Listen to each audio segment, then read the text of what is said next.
Ay, sasabihin ko na kagad, no? Ang objection daw, magastos eh. Hindi ho totoo yun eh. Dahil organized na ho yan, dadagdagan mo lang ng pera, dadagdagan mo lang ng gastos. Nandiyan na ho sila eh. Hindi naman ho yan yung, okay, Pilipinas, 18, bawat isa, mag-organize ka ng bagong building, bagong opisyal, bagong sweldo. Hindi ho ganun eh. Kasi meron na ho yan eh. Yun ang gastos ng gobyerno, ng national government, ibibigay mo na sa region, dadagdagan mo lang ng konting pera, dadagdagan mo ng power, para sila ay makagawa ng kanilang tungkulin. Yan ho ang basic definition and transition of federalism. Pag may ism ho kasi, dapat hindi tayo malito. Yan ang ism lang yan ay napakasimple. Allocation of power, allocation of money, and controlled or managed by the federal government. Hindi naman pwedeng magkanya-kanya eh. Kasi sabi ng iba, pag nag-federalism, magkakanya-kanya na kami. Yung mga nasa Mindanao, hihiwalay na sa national government. Hindi ho ganun. Hindi ho ganun. Kaya ho meron tayong ang national police, national ho yan. Ang armed forces, national ho yan. Yan ang marami hong paliliwanag kumamaya tungkol sa constitutional bodies na mga federal offices ho yan. Hindi ho yan yung kanya-kanya. Kung sa kayo binigyan mo lang ng some powers which they can do best in their regions. Sila makakagawa ng solusyon sa kanilang suliranin. Sila makakagawa ng tamang pamamaraan dahil alam nila. And as a footnote lang, ang problema ho ng unitary government o centralized government, centralized ho ang poder, centralized ang pera, centralized ang corruption, centralized ang traffic, nandito ho lahat sa Metro Manila eh. So, wag ho naman natin dito na lang, kasi mga taga Mindanao, hindi naiintindihan kung ano nangyayari dito. So, yun ho lang. Centralized. Babawasan ho natin ang konti yung centralized at bibigay natin sa mga probinsya para naman alam nila kung ano nangyayari doon. So, yun lang ho. Gusto kong madagdagan pa yan, pero siguro magtatanong na sila, no? Jonathan, bago sila magtanong, gusto ko lang dagdagan na yung sinasabi ni Rudy, hindi naman ibig sabihin na i-decentralize mo ang korupsyon. Ang ibig sabihin noon, with federalism, the people can now address the issue of corruption more directly. Sapagkat nandun na sa kanila mga kapangyarihan to combat corruption also. Siguro, baka hindi ako maintindihan ng centralized corruption. Ano.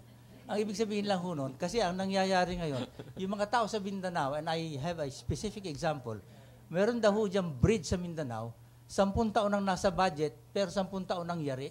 Hindi nila alam ang nangyayari. Kasi malayo at wala silang poder.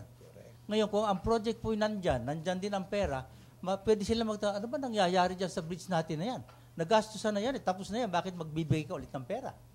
Yun ho ang ibig ko sabihin hindi ko naman ibig sabihin na distribute ang corruption, hindi ho. Babawasan nga ho, dahil malalaman ng taong bayan, mga nasa malalayong lugar kung anong nangyayari na sa pera, dahil malapit sila sa gobyerno. Yun ho ang ibig sabihin ko.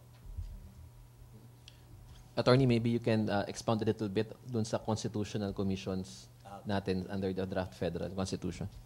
Siguro kaya ako napili ni Asik Jonathan na tungkol sa constitutional bodies ay medyo may alam mo akong konti dahil noong 1971 ako na ho ang chairman ng constitutional bodies. Dito po naman na-assign akong assistant deputy chairman ng committee constitutional bodies. Ngayon ang constitutional bodies, gusto ko lang ipaliwanag kung anong ibig sabihin ng constitutional body. Ang constitutional body ay isang opisina na organized na. In other words, nilalagay na ng konstitusyon kung sinong tatayo dyan na opisyal, bibigyan na yan ng mga poder, at hindi ho basta magagalaw ng Kongreso. Yung mga poder na yan. Yung iba ho na mga opisina, gaya dati ang ombudsman, ay binabanggit lamang po sa konstitusyon, hindi constitutional body dati ang ombudsman. Kaya pwedeng palitan ng Kongreso. Yung mga poder, pwedeng bawasan, pwedeng dagdagan, magulo ho yun. So, sa ngayon po, 6 po ang constitutional bodies. Last time po, 3 lang. Civil Service, Commission on Audit, and COMELEC. 3 lang po. Ngayon po, 6. Dinagdagan po ng human rights, dinagdagan ng, ano pa ngayon? Human Rights, Competition Commission, and meron pa isa, Ombudsman. Yun ang 3 naging constitutional body. So ngayon po, dati 3, ngayon 6 na. Yung po mga poder niyan, yung mga organization, mga opisyales, sinasabi na po kung sinong pwedeng maging ombudsman halimbawa o commissioner ng audit. Nandiyan ho ang definition nila. Hindi na ho basta-basta mababago ng Kongreso. Ngayon, yung iba namang constitutional mention, ay di yun ho pwedeng medyo i-adjust ng Kongreso kung anong mabuti. Yun ho ang ibig sabihin ng constitutional body. So, gusto ko lamang pong bigyan ng diin ang 2. Kasi yung audit ho, yung COMELEC, medyo alam na natin yan eh. Civil service, medyo kabisado na ho natin yan. Ngayon ho, yun hong tungkol sa ombudsman ay medyo bago dahil bago ang constitutional body. Nung nga pong napirma ako ng aming draft, biniro ako ni Chief Justice Puno, sabi niya, Rudy, noong 1971, father ka na ng Filipino Ombudsman. Ngayon, nakita siguro ang puti kong buhok. Ngayon, grandfather ka na. Lolo ka na. Anyway, matanda na, ibig sabihin lang nun. Ang Ombudsman po ay meron ng mention sa Constitution pero hindi pa constitutional body. Ngayon po, constitutional body and constitutional commission. Hindi na po isa lang. Yan po ay mag-iisang chairman at 4 na commissioner o deputy ombudsman ang tawag nila. 1 for Luzon, Visayas, Mindanao, and 1 for Metro Manila. Ang importante po dito sa ombudsman ay it will be the sole authority to prosecute graft and corruption. Wala na po ang Department of Justice dito. Kasi dati po, nagiging problema, nag-aagawan sila eh. Hindi, sa amin yan.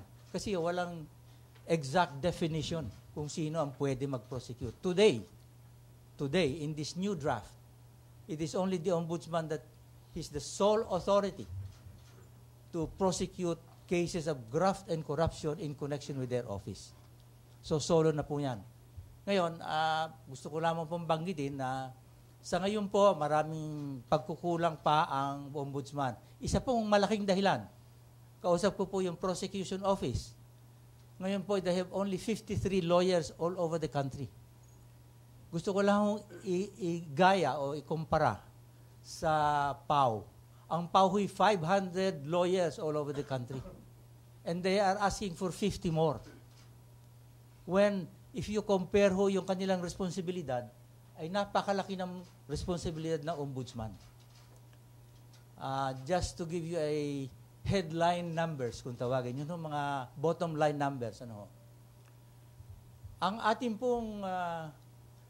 pong national budget, correct me, Jonathan, is 3.75 trillion. 3.75 trillion. Meron pong international study by different countries, including Australia, na 40% of that budget goes to graft and corruption.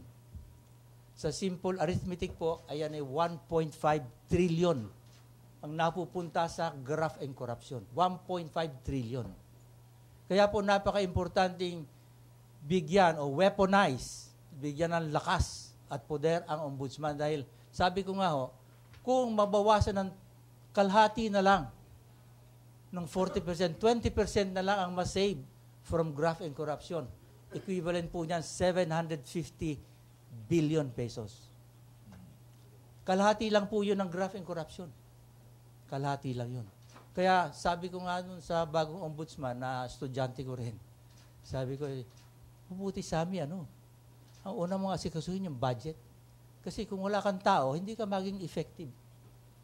Hindi ka pwede mag-prosecute ng marami. Dahil 53 against 550 lawyers ng PAW.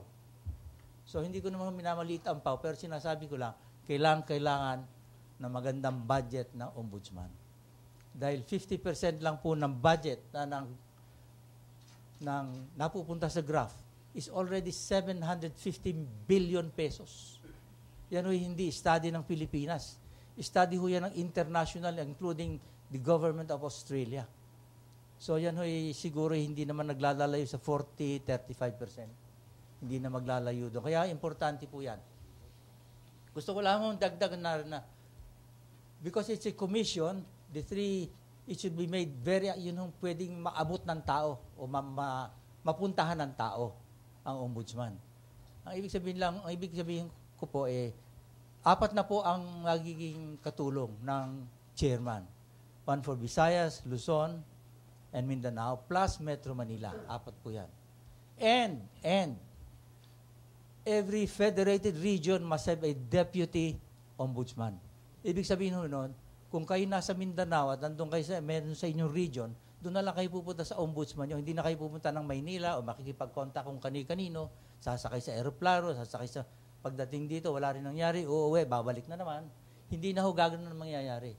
I saw to it, personally, that it is very accessible. Madali hong marating ang mapuntahan ng tao. Dahil pag hindi ho nangyari yun, ay hindi maging effective ang ombudsman. So every region, 18 regions must have at least one ombudsman isa. Pinakamahina. Pwedeng dalawa kung malaki. Ibig sabihin nun. So, yan ho ang ombudsman ngayon. Basically, yan ho ang concept. Ngayon, gusto ko lang hong banggitin kung pwede sa judiciary. Sa judiciary may bagong-bagong panukala. Yan po ay Judicial Appointment and Disciplinary Council. Dati pong JBC, Judicial Bar Council. Bakit ko po gustong banggitin ito? Dahil yan po ang mag-screen ng lahat ng judges from the highest to the lowest. Yan po ang mag-screen na pag hindi mahusay ang screening, halimbawa po may na-appoint na incompetent na napili sa tatlo, doon sa tatlong incompetent, doon pipili ang presidente. Ngayon, bakit ko po sinabing napaka-importante yung first screening, yung Judicial, Disciplinary, and Appointment and Disciplinary Council. Dahil dyan ho talaga pipiliin ng todo. Ngayon, sabi niyo, paano pipili? Kasi binago na namin ang composition yan eh. Ginawa ko ng sa halip na 7 ay magiging 15. And the quality of the members is what really counts. Now, who will be the members? Ang tanong sa akin. Sabi ko, 4 na chief justices ng 4 na federal courts will be ex-officio members. Commissioner ng audit, commissioner ng election, mga ex-officio members yan, pati ombudsman, kasali dyan. Yung sa Supreme Court, yung in charge, sino yun? Administrator, kasali rin dyan. Ngayon, yan ho ang ex-officio members. Meron pa rin hong regular members. Ang bar, ang integrated bar, ang military, ang mga professors ng law, at saka ang meron pang isa. 4 po yun. So, 15 ho silang lahat. Kung titingnan ninyo ang kwalidad o ang qualification ng mga ito, ay siguro mahirap tawaran. Mahirap tawaran. At 15 sila. Kasi ang nagiging problema nung una, at hindi ko na minamasama kahit sino, pag pumasok kayo sa JBC, na nominated kayo, ay meron na ho diyang mga nakareserba eh. Natawagan na ho yung ibang members. Ito ho natatawa ka. Sige. Ito hong pangalan na ito, huwag niyong kakalimutan dyan. Bakit po? Nasunod yung iba dyan. Kasi may reappointment. Pagka kay member ng JBC noon at naghahangad kang maging reappointed, siyempre susunod ka doon sa mga nakikiusap sa'yo na iboto ito dahil gusto mo ma-reappointed. Ngayon wala nang reappointment. After 4 years, wala nang reappointment. So, napaka-importante ng bagong panukalang yan kasi sila ang pipili ng lahat ng judges eh. So, kung maganda ho ang pagkapili, ay siguro yung pagpipilian ay pwede ng pagkatiwalaan. Yan ho ang mga bagay na gusto kong banggitin dito sa bagong proposal na aming ginagawa. At yung tungkol po naman kay Secretary Tatad, meron pong legal basis. Kasi sabi nga ho ni Asek Jonathan, anybody can propose. But the proposal must go through a process. Wala pa naman ng process yung aming committee pa nga lang ho eh. Hindi commission yung aming grupo eh. Committee to study. So hindi ito proposing. When you say propose, you are proposing to the people. Yun ang kaibahan ng sinasabi ni Secretary Tatad, who happens not to be a lawyer, no? Proposing means proposing to the people. But when you propose in general, maski sino sa atin pwede mag-propose eh. So that is based on the freedom of speech. So may legal basis po. May legal basis. Yung committee, pag-aralan mo at titingnan natin kung pwedeng i-propose sa mga tao for their approval or disapproval. Yun ho lang ang gusto ko lang mabigyan ng konting liwanag yung issue na yun. Thank you po. Salamat po. Thank you. Let me just emphasize that the Commission on Human Rights, which is also mentioned in the current Constitution, has been elevated to a constitutional commission in the draft federal Constitution. Yes. So this shows that the respect for human rights continues to be part and parcel of Philippine tradition, and in fact is strengthened because it's elevated to the level of a CONCO. MPC, you have questions? Pia? It's Alerina.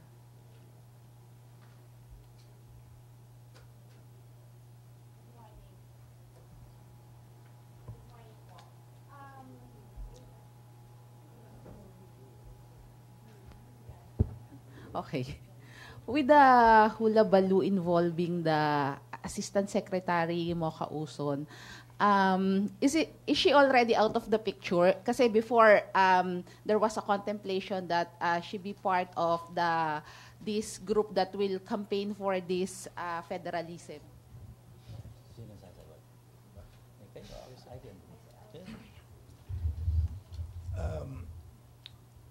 Si Undersecretary,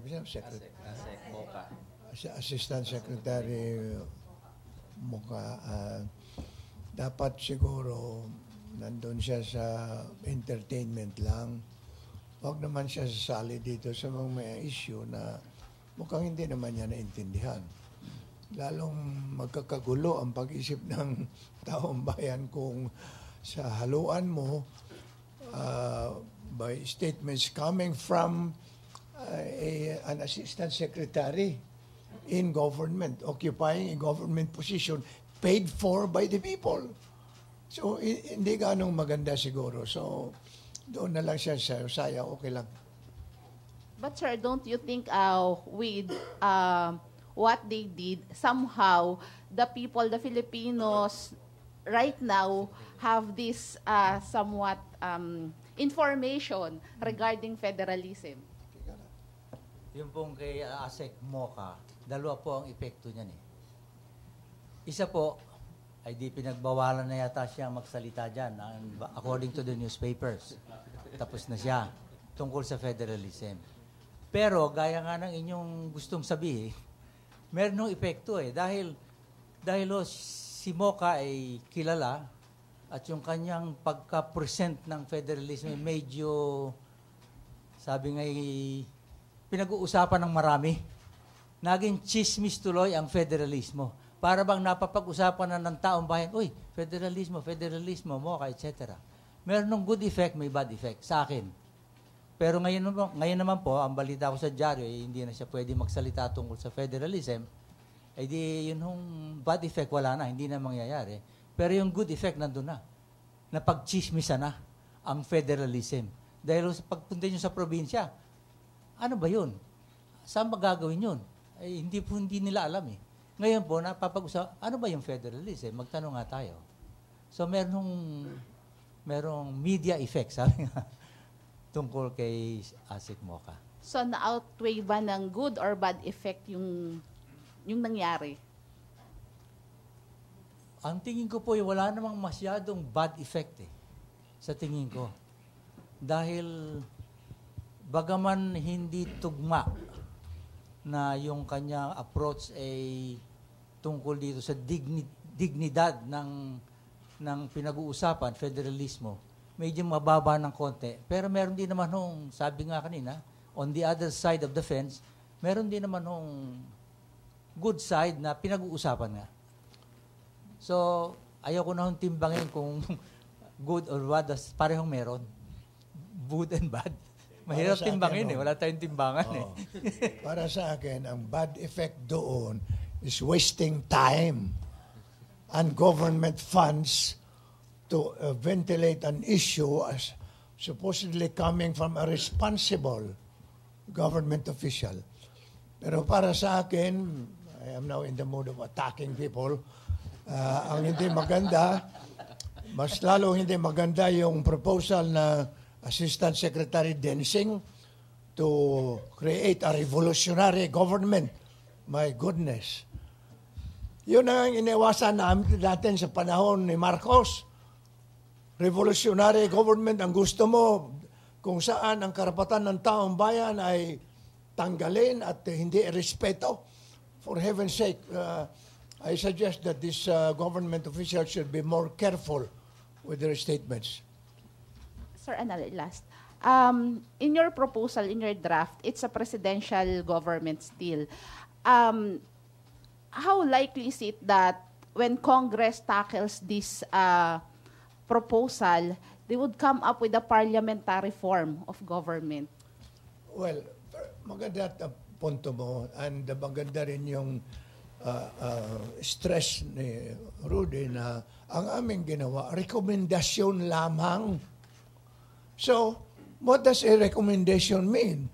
Pwedeng tanggapin ng tao to which the recommendation is made who happens to be the president. Sapagkat ang ginawa ng presidente, instead of acting on it, pinasa niya sa Kongreso. Because ultimately, kahit ano pa yung proposal, pag hindi actionan in accordance with the three methods of revising the Constitution, one of which is by direct action of Congress, the Senate and the House, perhaps discussing things jointly but voting separately, walang mangyari doon sa proposal na yun. So, what happened, let me repeat, ang ginawa ng Constitutional Commission, nagrekomenda na ito ang aming proposal. Rekomendasyon, so pwedeng baguhin ng Pangulo. So, but ultimately, kahit baguhin pa ng Pangulo, ang taong bayan pa rin ang magpasya noon because a plebiscite is needed bago maging effective ang move to revise the Constitution. So ultimately, nasa kamay ng taong bayan ang desisyon, which means that even now, dapat sumali na ang taong bayan sa mga diskusyon. And that is why I am suggesting to both houses of Congress that when they conduct public hearings throughout the nation, hopefully, they should make sure that the people are able to participate and air their concerns over the proposed revision of the Constitution. But will you be concerned if Congress would come up with a proposal na maging parliamentary? Well, the Congress is at liberty to do that, but the people is also at liberty to accept or reject it. Kaya nga sinasabi ko, ultimately, taong bayan pa rin ang mag-decide yan. Questions, MPC? Pia Gutierrez. On another topic. Sir, may issue pa about federalism. Joseph? Senator, yun pong fear ng ibang mga critics is that when you divide our country into 18 federated regions, you will give rise to fiefdoms, no? Warlordism. We will have several ampatuans in several provinces. How is that, number one, a correct criticism of the federal form of government? And number two, what are our safeguards against that kind of tendency to have, per region, you have mga warlords, mga clan. Those two questions. Number one, I'd like to restate that we are not dividing the nation into 18 federal states. We are creating federal states out of the nation in 18 regions. And by that, it is clear that national laws prohibiting secession will still be a crime even if we adopt a federal system. Kaya hindi po pwede na, alis kami na. Now, on the issue of warlords, for example, the important thing is, since we are revising the Constitution to adopt the federal system, isingit mo na rin doon sa revision, isang provision is specifically directed against the emergence of warlords in the various federal states. Dapat, alam mo, sa kasalukuyan, even political dynasties, sa kasalukuyan, the wording of the present Constitution only states that political dynasties are prohibited in accordance with law. Period. Ibig sabihin noon, kailangan pa ng batas. Sino ang magpapasa ng batas na ang mga warlords ang nandoon, controlling the various agencies of Congress? In effect, what we are saying is, now this is the time for the people to come in and say, tayo na ang magbago nitong sistemang ito. Therefore, dapat ilagay na sa Constitution that political warlordism is prohibited and spell it out. Hindi lang up to this first or second civil degree. Ang proposal ko originally was up to the fourth civil degree of consanguinity and affinity. Ibig sabihin, kamag-anak mo, either by blood or by in-laws, up to the fourth civil degree, hanggang first cousin, sana. Pero ang tinanggap ng Constitutional Commission, up to the second degree of consanguinity and affinity, meaning to say more or less within the same family, father, mother, son, daughter. Sabi ko, pati mistress, isali nyo dyan, ha? So, in effect, ang ibig sabihin, dapat naman siguro maliwanag sa taong bayan na kahit na-reduce yung scope ng original proposal natin, at least nagsimula ang pagbabago ng bansa. Because I have always maintained that, anong pangalan nito,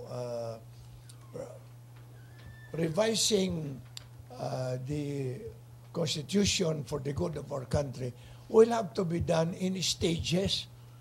Hindi naman po pwede na lahat na lang in one fell blow. Okay na, adapt your federal system, everything will be become paradise. Hindi po ganun.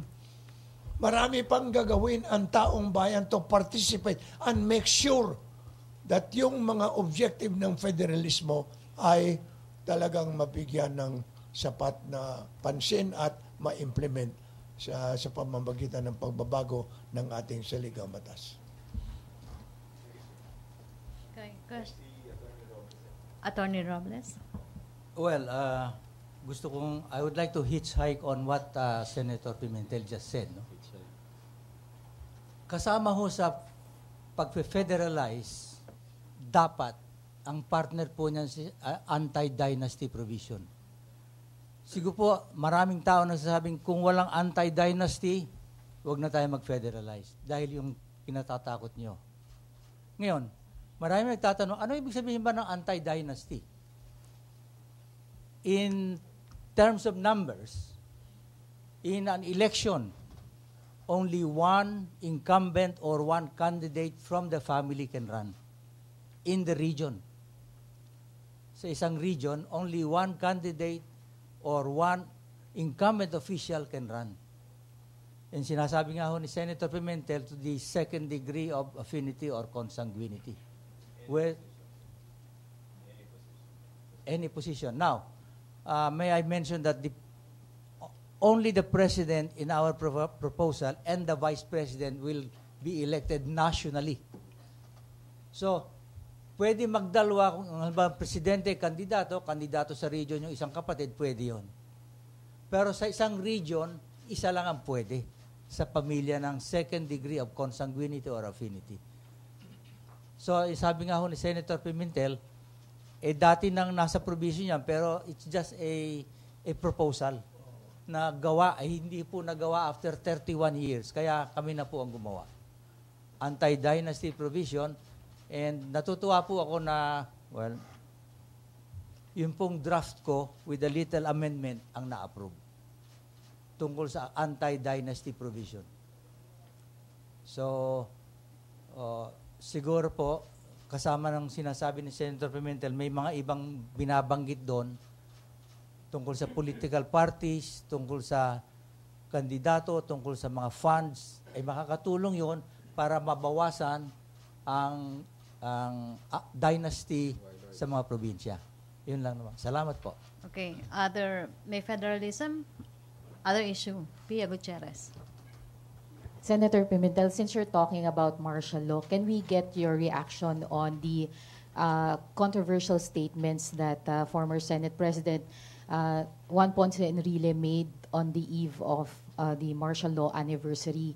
I'm not sure if you have seen the video, but in an interview with Senator Bongbong Marcos, Enrile said that the youth is essentially misinformed about martial law. He made several claims. One is that martial law was declared because of an alleged conspiracy between the Liberal Party and the Communist Party of the Philippines, and that he said that during martial law, the entire Philippines was peaceful and that no one was executed or arrested by the government because of their political beliefs. Your reaction po, sir? Well, actually, malaala ko na at that time, magulo talaga. As a matter of fact, niluso ata ang Malacanang. There were demonstrations here. In other words, may kaguluhan. But it does not mean that the entire nation should have been placed under martial law. Ang ibig ko sabihin, to control the situation, dito kan, because the declaration of martial law, suspension of the writ of the privilege of habeas corpus, need not be done nationally. In other words, kung saan yung gulo, pwede. As a matter of fact, under the present circumstances, President Digong declared martial law doon sa Mindanao because there was a danger that the uprising in Marawi could spread to the various areas in Mindanao.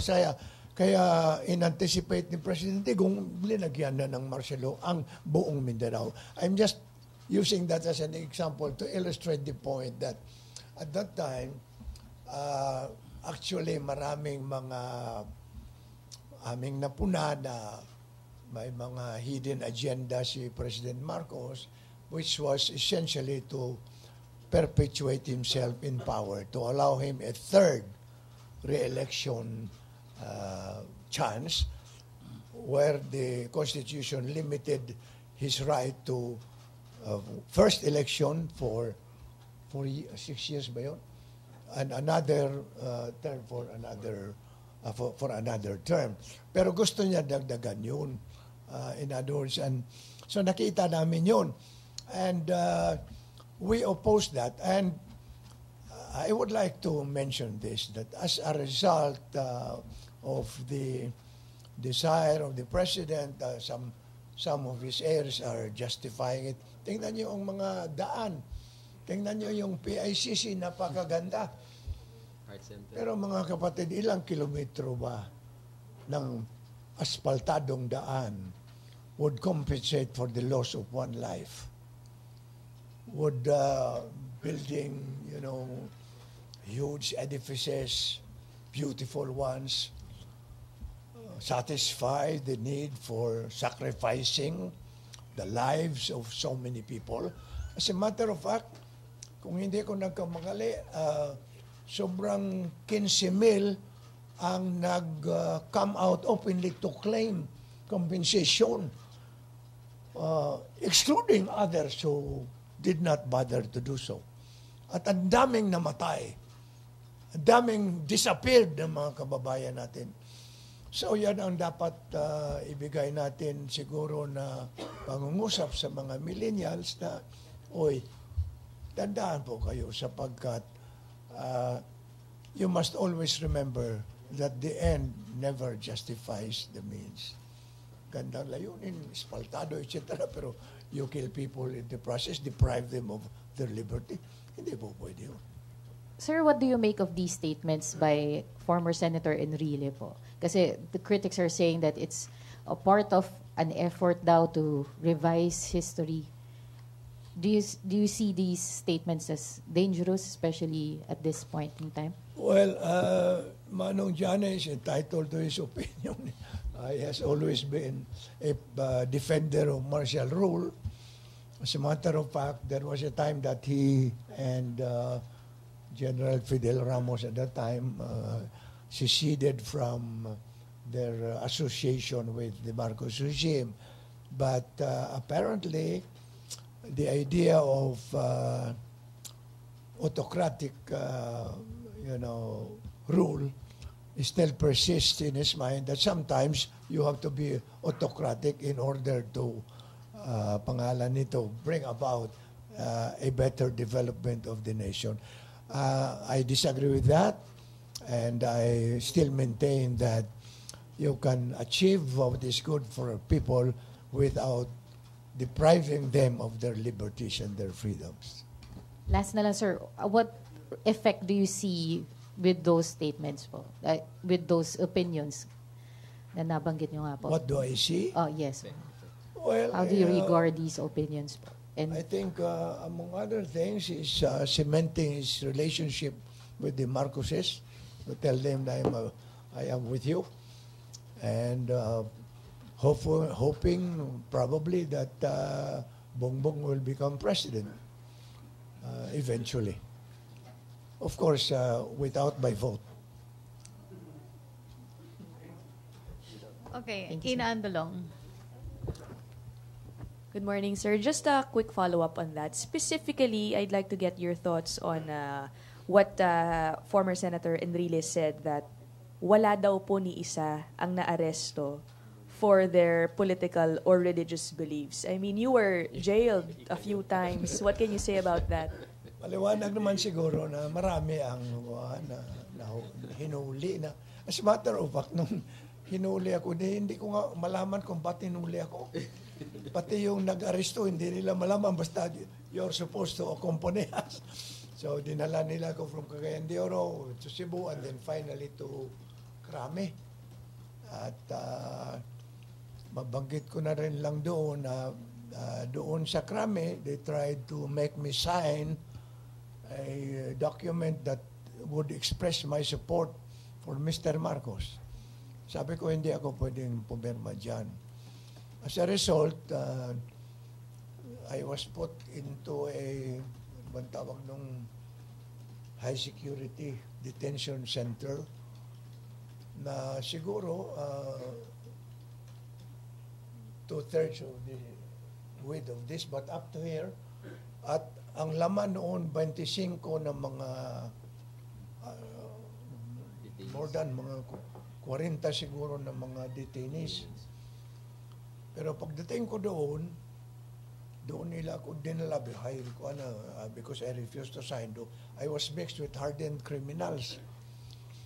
So anyway, it turned out na doon pala sa loob ng mga detention areas na yun, may tinatawag nilang mayor. Yung bang head of that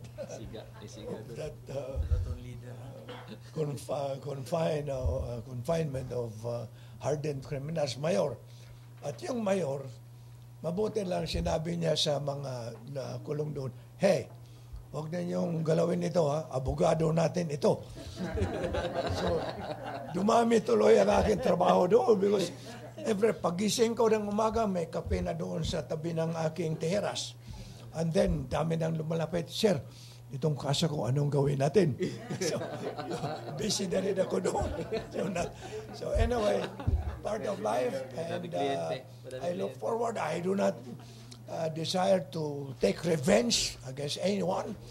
I'm only trying to say, wag nating gayahin yung masamang mga leksyon na napulot natin during martial law. Last from me, sir. Senator Enrile keeps on insisting or asking na show him daw or give a name of someone who was arrested for their political beliefs. Would you say you're one of them? You're willing to come forward and tell him that... Sabi daw ni Senator Enrile, magdala ng isang tao na inaresto ng panahon ng martial law. Ika yun yun. Oo. Siguro nakalimutan na niya ako. That's part of aging. Part of aging. Last question na tayo. Joseph Morong. Sir, you mentioned that Senator Enrile is entitled to his opinion. That's kind of worrisome, no? Because what happened during martial law only is subject to anyone's opinion and not to actual facts. No, I'm not saying that because the facts cannot be contradicted by mere opinions. But the people, we are a democracy. Huwag natin kalimutan, demokrasya po tayo ngayon. Which means that people can advocate, positions that may sound outrageous. That's their privilege, provided they do not resort to force. Yan lang naman. Freedom of speech and of the press are guaranteed rights under our Constitution. Therefore, exchange of views should always be a norm that should be allowed under a democratic government. I do not take that against him, and let the people judge who is right or who is wrong. Sir, but would you say, no, given your experience with martial law and in governance, that there is a systematic and consistent effort to revise our history? Yun ang hindi natin pahintulutan. Pero the attempt of people to revise it, that's their right. But under a democracy, there is freedom of expression and freedom of pushing for views that may not be acceptable to the rest of the nation. But it is also up to those who know better to repudiate kung ano yung sinusulong. Huwag naman pabayaan lang. Yun ang importante. Last question, Pia Gutierrez. Sir, for someone who has gone through martial law, and ano po yung message po ninyo sa mga kabataan on the anniversary of martial law? Ang masabi ko na lang sa ating mga kabataan na huwag kayong magpadala ng mga opinion ng ibang mga tao who really have hidden agenda. And the hidden agenda is to justify the excesses of the martial law regime and to show that they should therefore be given a chance to serve our people through the elections that are forthcoming. Huwag natin pahintulutan yan. Let us expose them for what they are. They're trying to perpetuate a legacy that had better be, placed in the box of history under several feet underground para will not influence the thinking of the young people of our country and mislead them into the path of that wrong assessment of life that the end justifies the means. The end never justifies the means. Otherwise, parati na lang mangyari that people will be deprived of their rights and freedom and liberties on the pretext that this is for your good, for the good of the rest of the people. So we should resist that kind of an attempt all the time. Okay, maraming salamat Senator Aquilino Pimentel Jr., Attorney Robles, spokesperson Jonathan Malaya. Thank you Malacanang Press Corps, and back to our main studio sa Radyo Pilipinas and People's Television Network.